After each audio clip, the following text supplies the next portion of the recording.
Никаде во Уставот не е наведено дека председателот на државата треба мандатот за формирање на влада да му го додели на друг мандатар, доколку мандатарот на партијата што освоила најголем број на гласови не успее да состави влада. Според професорката по уставно право Тања Каракамишева, согласно Уставот може да има само еден мандатар.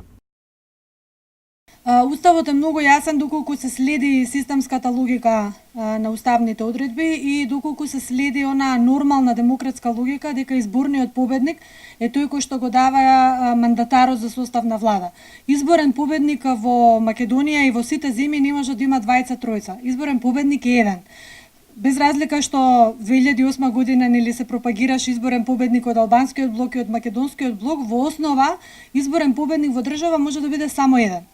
Од тука и само еден мандатар може да ја добие должноста од страна на председателот на Република Македонија да го состави владиниот тим и да ја направи владината програма врз основа на која што ќе се тера идната работа на владата.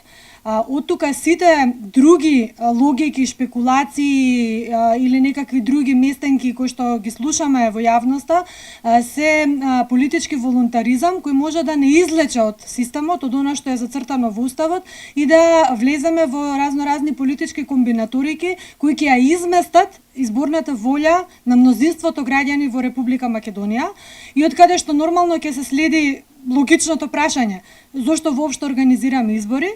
Чуму ни се избори, доколку секој може на вештачки начин, по разноразни политички кулуарски кругови, да се формира некакво вештачко владено мнозинство или парламентарно мнозинство и врз основа на тоа да го бара мандатот за состав на влада. Уставот не предвидува резервен или втор мандатар, нагласува Каракамишева.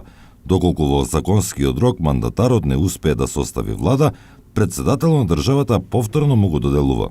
Тој е должен во рок од 20 дена да направи се да се состави владата.